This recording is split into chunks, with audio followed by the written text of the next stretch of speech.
Hubo una noche en Stanford, California, en octubre de 1974, que se suponía sería como cualquier otra. El campus dormía bajo un manto de normalidad estudiantil, luces tenues, pasillos silenciosos, estudiantes durmiendo o repasando apuntes para el próximo examen. Pero en el corazón de ese lugar lleno de historia, bajo las altas bóvedas de piedra de la Memorial Church, algo terrible ocurrió. Algo que transformaría para siempre la vida de una familia inocente, sacudiría a toda la comunidad y se convertiría en uno de los asesinatos más perturbadores e inexplicables de la historia criminal de Estados Unidos. Era 12 de octubre de 1974, alrededor de las 11:30 de la noche, cuando Arliss K. Perry, una joven de 19 años, decidió dar un paseo por el campus de la Universidad de Stanford. Arliss no era una estudiante. Se había mudado recientemente desde Bismarck, Dakota del Norte, tras casarse con su novio de toda la vida, Bruce Perry, quien estudiaba la carrera de medicina en aquella prestigiosa universidad. Aquella noche, la pareja había tenido una discusión aparentemente trivial sobre la presión de los neumáticos de su auto. Nada profundo ni inusual, pero suficiente para inquietar a Bruce. Arliss, una mujer devota y profundamente espiritual, le dijo que necesitaba un momento para sí misma y que quería entrar a la iglesia del campus a rezar. Bruce la observó alejarse, pensando que pronto regresaría, que encontraría consuelo en la serenidad de las vidrieras y la calma del lugar sagrado. Nunca regresó. Durante horas, Bruce esperó en el apartamento que compartían en Escondido Village, pasando de la inquietud a la preocupación y luego al miedo. Cuando el reloj marcó las 3 de la madrugada y Arliss aún no había regresado ni respondía al teléfono, Bruce tomó una decisión que cambiaría su vida para siempre. Llamó a la policía para reportarla como desaparecida. Los agentes del departamento del sheriff del condado de Santa Clara acudieron al lugar que Arliss había mencionado por última vez. Memorial Church. Un edificio imponente, con sus arcos y vitrales dando la ilusión de paz y reflexión. Pero cuando revisaron, las puertas estaban cerradas.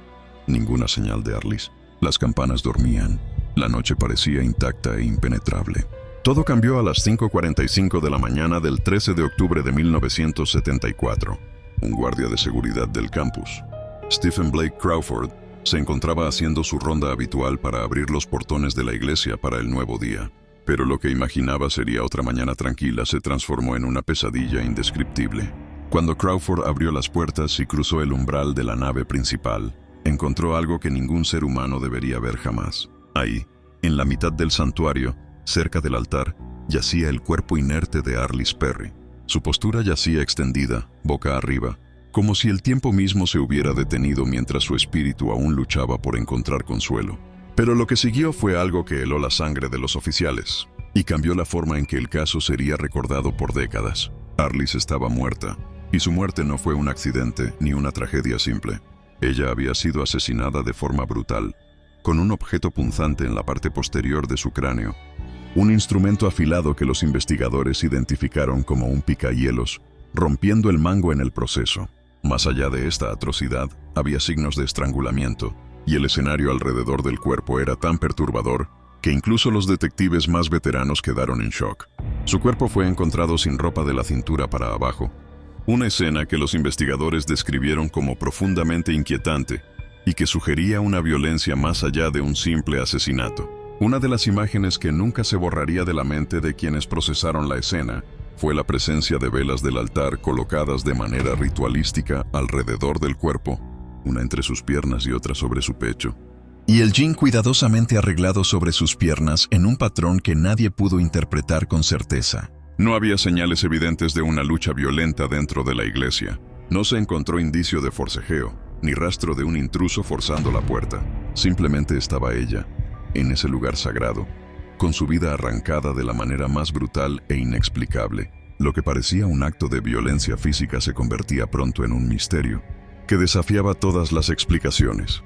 Una escena que sugería algo oscuro y deliberado, algo que iba mucho más allá de una simple agresión.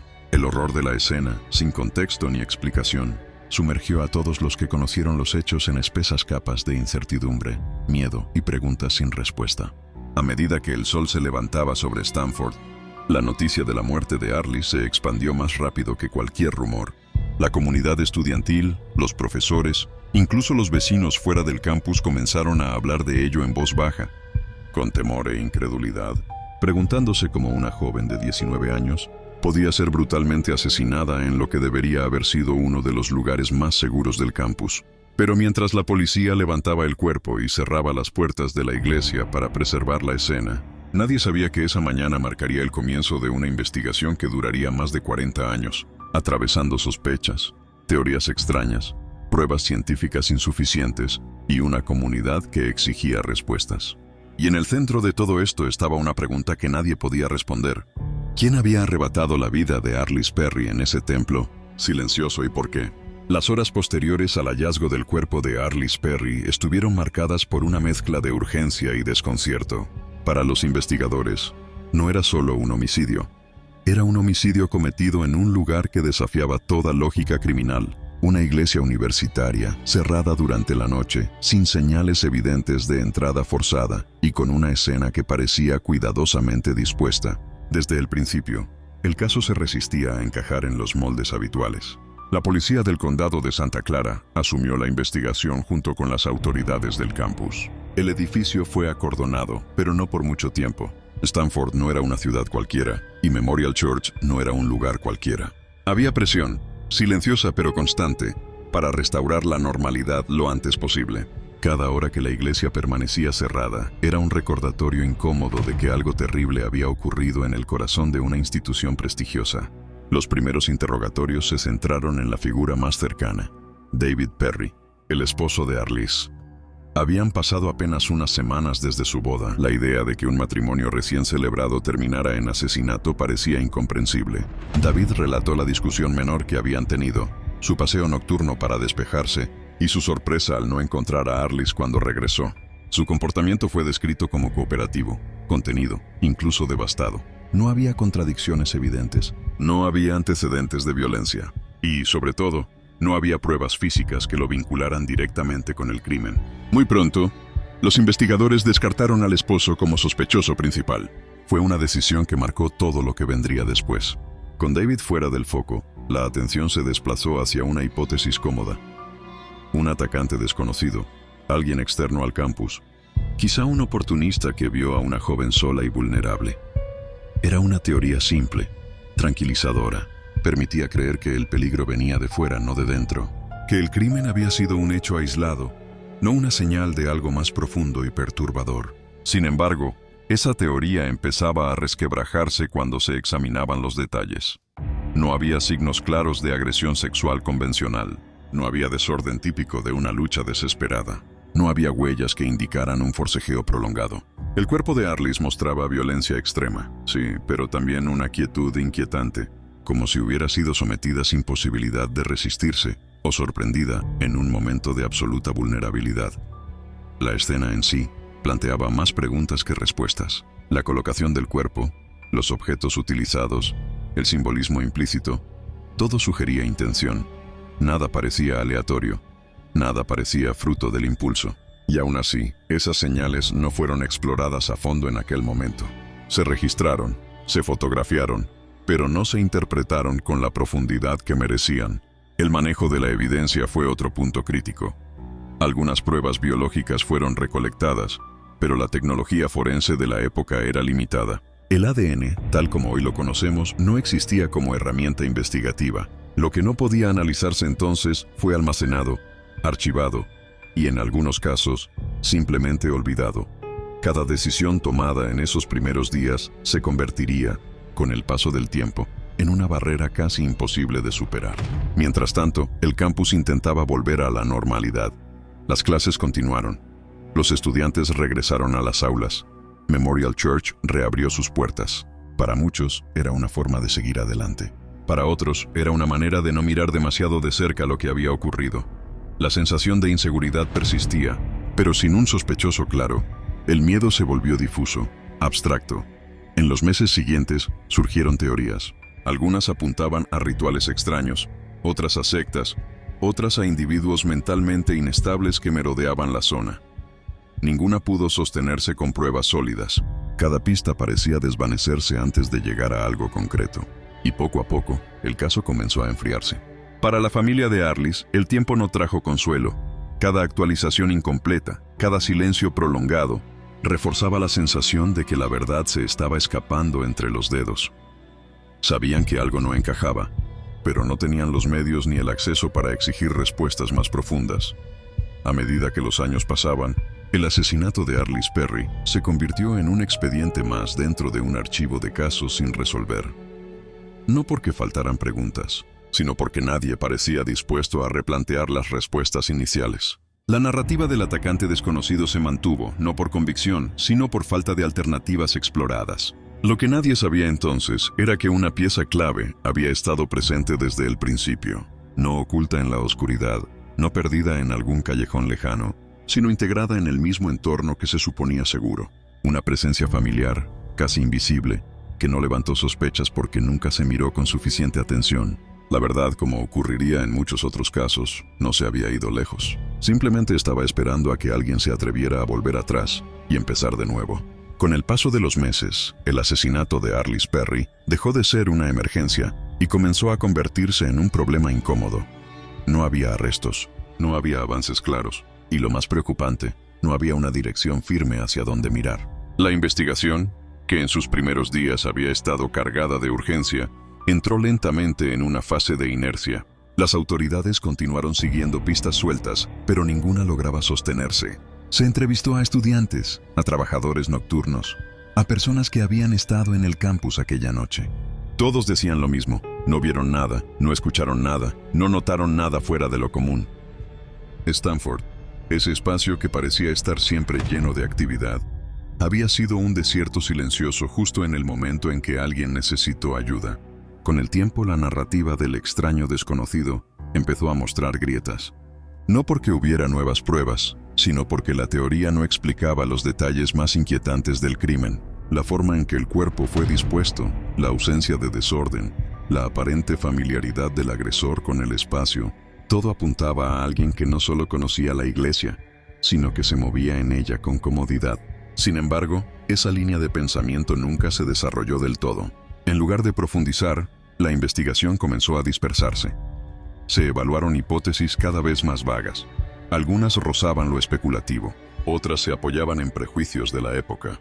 Se habló de rituales, de desviaciones psicológicas, de influencias externas, pero sin una base sólida que permitiera avanzar más allá de la conjetura. El caso empezó a adquirir un aire casi mítico, como si fuera demasiado extraño para ser resuelto con métodos convencionales. Mientras tanto, las pruebas dormían en custodia. Muestras biológicas, ropa, fotografías, informes, todo estaba ahí, pero la ciencia aún no tenía las herramientas para extraer respuestas de esos elementos. Lo que hoy sería una mina de información, en los años 70 era poco más que un conjunto de objetos silenciosos. La familia de Arliss siguió preguntando, insistiendo, esperando, pero cada año que pasaba hacía más difícil reactivar el interés. Las prioridades cambiaban. Los investigadores se retiraban o eran reasignados, y el caso quedaba una vez más en pausa. Para la comunidad, la tragedia se fue diluyendo. Los nuevos estudiantes llegaban sin saber lo que había ocurrido. Los edificios seguían en pie. La iglesia continuaba siendo un lugar de ceremonias y recogimiento. La memoria del crimen se desvanecía, reemplazada por la rutina y el paso del tiempo. Pero no todo estaba quieto. En silencio, el expediente acumulaba detalles que nadie había conectado del todo. Comentarios marginales. Comportamientos extraños registrados en entrevistas tempranas. Observaciones que parecían irrelevantes en su momento, pero que, vistas en retrospectiva, comenzaban a adquirir otro peso. Había inconsistencias que no se resolvieron, preguntas que no se persiguieron, suposiciones que nunca se cuestionaron. Uno de los mayores problemas fue que el caso nunca se revisó con ojos nuevos durante décadas. No hubo una auditoría profunda de la investigación inicial, no se replantearon las hipótesis desde cero. La historia oficial se mantuvo no porque fuera sólida, sino porque era la única que existía. Y así, el asesinato de Arliss Perry se convirtió en un caso frío. No cerrado, pero tampoco activo. No olvidado del todo, pero relegado a los márgenes de la atención institucional. Durante más de 40 años, la verdad permaneció atrapada en ese espacio ambiguo, donde los crímenes sin resolver suelen estancarse. Un lugar donde la falta de respuestas deja de ser una urgencia y se transforma en una costumbre. Nadie imaginaba que el avance que finalmente rompería ese silencio no vendría de un testigo tardío, ni de una confesión inesperada, sino de algo mucho más impersonal y paciente. Algo que no se cansa. Algo que espera. La ciencia. Y cuando esa puerta se abrió, todo lo que había sido pasado por alto volvió a la superficie con una claridad imposible de ignorar. Cuando el caso de Arliss Perry se observa con distancia y método, lo primero que se revela no es una pista concreta, sino una falla estructural. La investigación nunca partió de una reconstrucción completa del comportamiento del agresor. Desde el inicio, se buscó encajar el crimen en una categoría conocida en lugar de permitir que los hechos definieran el tipo de autor que se estaba buscando. La escena del crimen exigía un análisis conductual profundo. No era un asesinato caótico. No era una explosión de violencia impulsiva. La disposición del cuerpo, el uso del espacio, la ausencia de desorden y el simbolismo implícito apuntaban a alguien con control, tiempo y una clara intención. Nada de eso fue priorizado en su momento. El acceso a la iglesia es uno de los elementos más reveladores. Memorial Church no era un lugar fácilmente vulnerable durante la noche. Sus puertas permanecían cerradas y el movimiento nocturno en el campus era limitado. Esto reduce significativamente el universo de posibles agresores. No se trataba de alguien que simplemente pasaba por ahí. Se trataba de alguien que sabía cómo entrar, cómo moverse sin ser detectado y cómo permanecer el tiempo suficiente sin levantar sospechas. Ese solo hecho debió haber cambiado la dirección de la investigación. El comportamiento del agresor dentro del espacio también es clave. No hubo prisa, no hubo señales de pánico. La violencia fue extrema, pero ejecutada con calma. El cuerpo fue dejado de una manera que obligaba a ser visto, casi como si el mensaje fuera tan importante como el acto en sí. Ese tipo de crimen no busca solo eliminar a la víctima, busca imponer una narrativa. Desde el punto de vista psicológico, el perfil que emerge no es el de un extraño oportunista, sino el de alguien con familiaridad institucional, con una sensación de pertenencia o autoridad simbólica. Alguien que no temía ser reconocido porque no creía que sería considerado sospechoso. Esa confianza es uno de los rasgos más peligrosos y, al mismo tiempo, más reveladores. La investigación inicial no exploró a fondo esa posibilidad.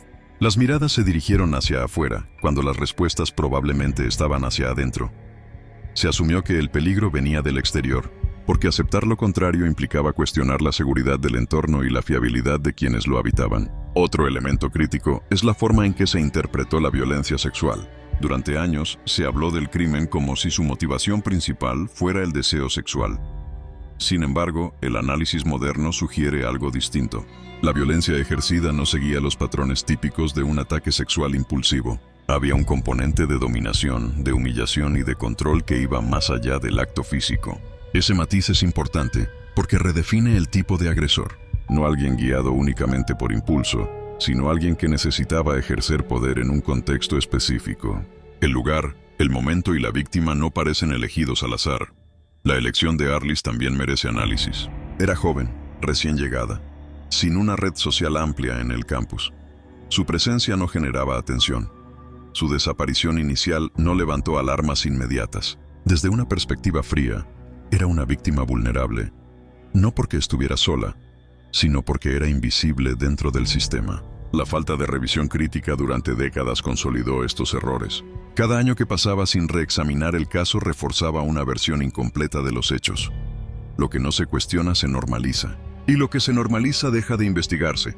Cuando finalmente el caso fue revisado con herramientas modernas, no fue porque surgiera una nueva sospecha, sino porque alguien decidió mirar el expediente sin asumir que las conclusiones originales eran correctas. Esa simple decisión cambió todo. Lo que antes parecía confuso empezó a alinearse. Los detalles dispersos comenzaron a formar un patrón. Desde una mirada analítica, el caso de Arliss Perry no falló por falta de información, sino por falta de reinterpretación. Las respuestas no estaban ausentes, estaban mal contextualizadas. La escena siempre habló, simplemente no se le hizo la pregunta correcta. Y cuando finalmente se hizo, décadas después, la historia dio un giro que obligó a replantear no solo quién fue el responsable, sino cómo fue posible que pasara tanto tiempo sin que nadie lo señalara. Porque a veces, el crimen perfecto no es el que no deja huellas, sino el que ocurre en un lugar donde nadie quiere mirar demasiado cerca. Durante más de 4 décadas, el asesinato de Arliss Perry permaneció envuelto en incógnitas, no por falta de pistas, sino porque nadie miró en la dirección correcta. Cuando el caso fue reabierto con herramientas modernas, los investigadores no encontraron una verdad nueva, sino una verdad que siempre estuvo ahí, esperando ser reconocida.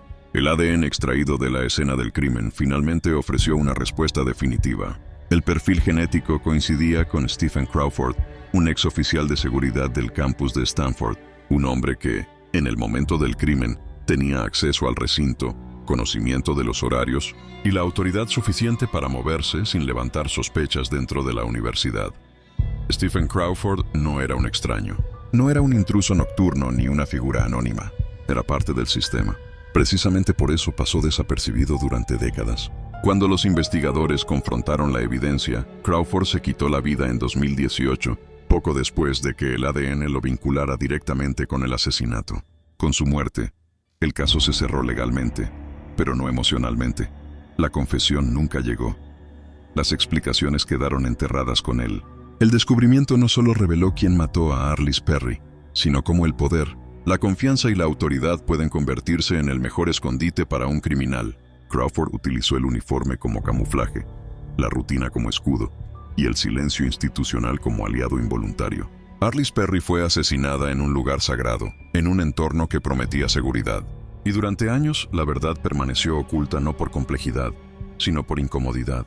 Porque aceptar quién era el responsable implicaba aceptar que el peligro estaba dentro. Hoy, el nombre de Stephen Crawford queda registrado en la historia no como un misterio, sino como una advertencia. Los crímenes más perturbadores no siempre los cometen quienes parecen monstruos, sino quienes saben exactamente cómo parecer inofensivos. La historia de Arliss Perry no termina con la identificación de su asesino. Termina con una pregunta que sigue resonando. ¿Cuántas verdades más siguen ocultas porque nadie se atreve a mirar demasiado cerca? Porque a veces el crimen no se esconde en la oscuridad, sino a plena vista. Si esta historia te hizo cuestionar lo que creías seguro, es porque los crímenes reales no terminan cuando el caso se cierra. Terminan cuando dejamos de contarlos. Si quieres más documentales como este, con investigaciones profundas, casos reales y verdades que permanecieron ocultas durante años, suscríbete al canal y activa la campana para no perderte ninguna historia. Déjanos un like si crees que estas historias merecen ser contadas. ¿Crees que este crimen pudo haberse resuelto antes? Déjalo en los comentarios. Tu opinión también forma parte de la historia. Nos vemos en el próximo caso.